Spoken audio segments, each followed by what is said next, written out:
Halo anak-anak, berjumpa kembali dalam kegiatan belajar di rumah bersama Ibu Tere, Guru SDN Wahibur, Kabupaten Sumba Tengah, Provinsi Nusa Tenggara Timur.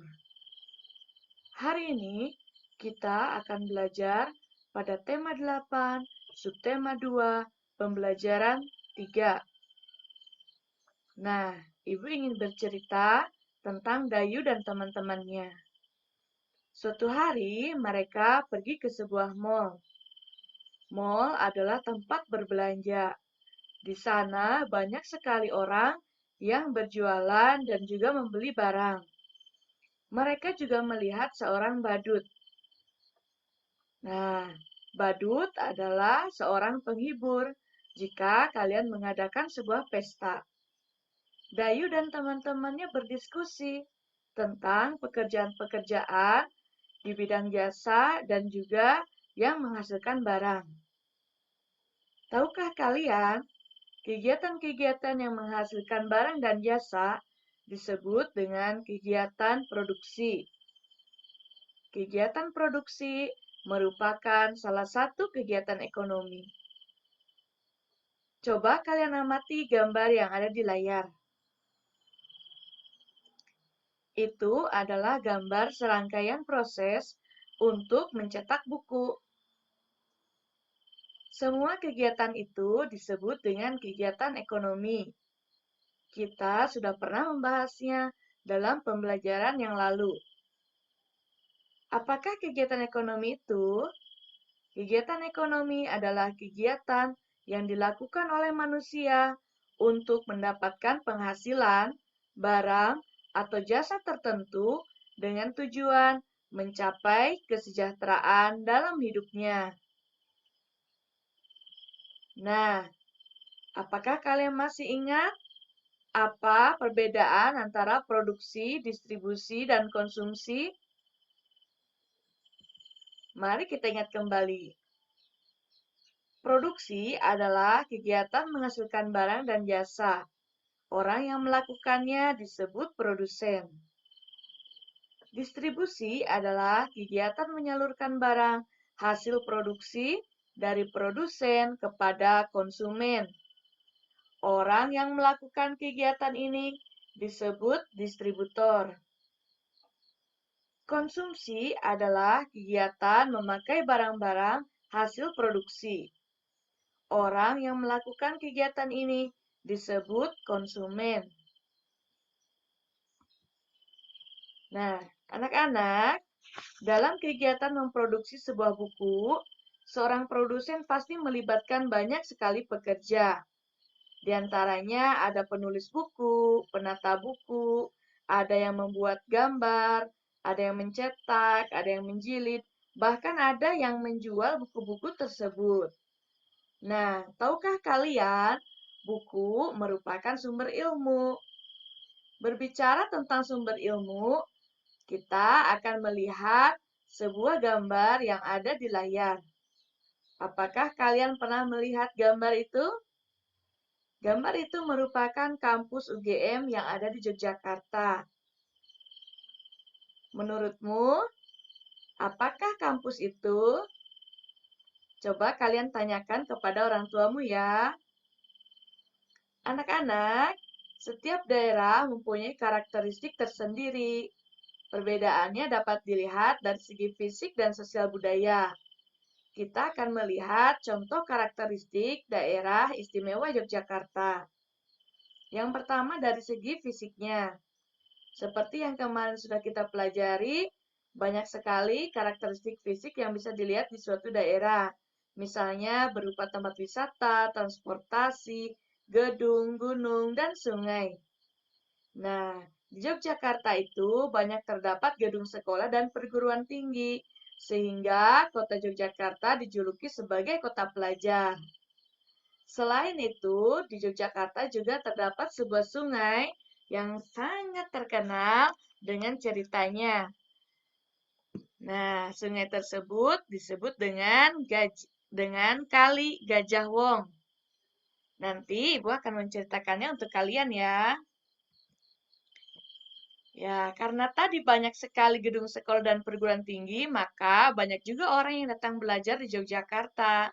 Orang yang datang belajar di Yogyakarta berasal dari suku bangsa dan agama yang berbeda-beda, serta adat istiadatnya.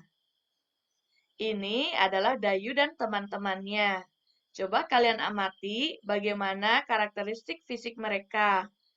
Kalian bisa membandingkan dari ciri-ciri yang bisa tampak pada gambar tersebut. Misalnya dari rambutnya atau dari warna kulitnya. Seandainya di sekolah terdapat teman-teman yang mempunyai karakteristik berbeda dengan kalian, bagaimana sikap kalian dalam menyikapinya? Coba ajak kedua orang tuamu untuk berdiskusi ya. Lalu, tuliskan jawabannya di buku catatan masing-masing. Nah, anak-anak, tadi Ibu sudah mengatakan bahwa di Yogyakarta ada sebuah sungai yang terkenal, yang disebut dengan Kali Gajah Wong.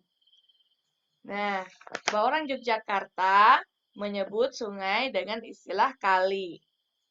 Sungai ini terletak di tengah-tengah kota kecamatan Kota Gede. Panjangnya tidak lebih dari 20 kilometer.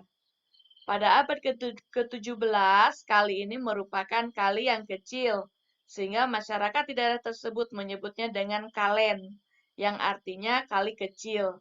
Dan airnya pun hanya mengalir sedikit sekali. Sekarang simak baik-baik ya ceritanya. Kali Gajah Wong. Hari itu Kisapawira bersiul riang. Seperti biasa, ia akan memandikan gajah milik junjungannya, Sultan Agung, Raja Kerajaan Mataram. Dengan hati-hati, Kisapawira menuntun gajah yang dinamai Kiai Dwi Pangga itu. Mereka berjalan ke sungai yang terletak di dekat keraton Mataram. Kemudian, ia pun mulai memandikan gajah yang berasal dari negeri Siam itu. Nah, sekarang kau sudah bersih. Rambutmu sudah mengilap. Sekarang ayo kembali ke kandangmu, kata Kisapawira kepada Kiai Dwi Pangga. Kisapawira memang memperlakukan Kiai Dwi Pangga seperti anaknya sendiri. Tak heran Kiai Dwi Pangga amat patuh padanya. Namun suatu hari Kisapawira tak bisa memandikan Kiai Dwi Pangga karena ia merasa sakit akibat bisul di ketiaknya. Ia pun meminta tolong pada adik iparnya yaitu Ki Kerti Pejok untuk menggantikannya memandikan Kiai Dwi Pangga. Adik iparnya itu menuruti permintaan dari Ki Sapawira. Namun ia merasa takut jika nanti Kiai Dwi Pangga akan marah dan menyerangnya. Ki Sapawira pun memberikan saran kepada adik iparnya. Biasanya kalau ia mulai gelisah, pantatnya aku tepuk-tepuk, lalu aku tarik ekornya. Nanti ia akan kembali tenang dan berendam sendiri di sungai. Kau tinggal memandikannya. Jelas Ki Sapawira. Ki Kertipejok mengangguk tanda mengerti. Lalu ia pun mengajak Kiai Dwi Pangga untuk mandi di sungai. Sepanjang perjalanan, Ki Kertipejok mengajak Kiai Dwi Pangga untuk mengobrol. Ia pun membawa buah-buahan untuk bekal di perjalanan. Dia memberikan banyak makanan kepada gajah itu. Setelah Kiai Dwi Pangga merasa kenyang, mulailah Ki Kertipejok untuk memandikannya. Ki Kertipejok melaksanakan tugasnya dengan mudah, sehingga setelah ia pulang, ia pun mengatakan kepada Ki Sapawira bahwa ia akan bersedia untuk memandikannya lagi esok hari. Kemudian, keesokan harinya, Ki Kertipejok membawa kembali Kiai Dwi Pangga. Ketika sesampainya di sungai, Ki Kertipejok merasa bimbang karena dia melihat air sungai sedang surut. Wah, airnya dangkal sekali.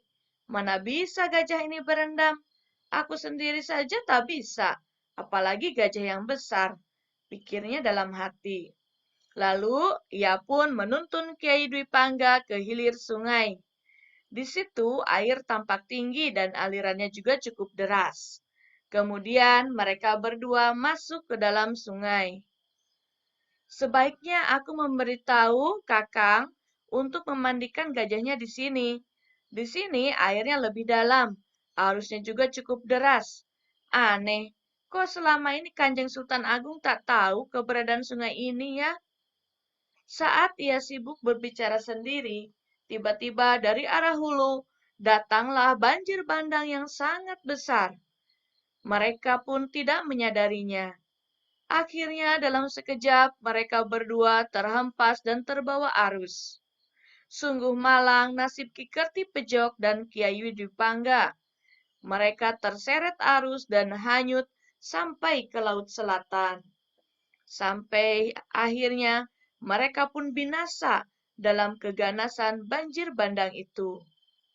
Ki Kerti Pejok tak tahu bahwa selama ini Sultan Agung melarang para abdinya memandikan gajah di hilir sungai, karena ia tahu bahaya bisa datang sewaktu-waktu di sana. Ki Sapawira berduka, ia sangat sedih kehilangan adik ipar dan gajah kesayangannya. Untuk mengenang kejadian itu, Sultan Agung menamakan sungai itu Kali Gajah Wong. Kali berarti sungai, Gajah Wong berarti gajah dan manusia. Kali Gajah Wong terletak di sebelah timur kota Yogyakarta. Nah, itu adalah cerita asal-usul nama Kali Gajah Wong yang merupakan cerita rakyat dari Yogyakarta. Apakah kalian sudah mengerti sampai di sini? Jika sudah, coba jawab pertanyaan-pertanyaan berikut sesuai dengan cerita tadi ya. Jangan lupa tulis di buku catatan masing-masing. Lalu, tuliskan juga soal dan jawabannya ya. Yang pertama, siapa saja tokoh pada cerita tadi? Yang kedua, adakah tokoh antagonis dan protagonis pada cerita tadi? Siapakah tokoh antagonis dan protagonisnya? Silahkan kalian jawab ya. Nah, anak-anak, kita hari ini sudah belajar mengenai karakteristik daerah dari segi fisik dan sosial budaya, serta belajar mengenai sifat tokoh. Ibu Tere berharap kalian semakin semangat dalam belajar. Jangan lupa klik like dan subscribe channel video ini, dan bagikan video ini agar semakin banyak teman-teman kalian yang mendapatkan manfaatnya ya. Terima kasih.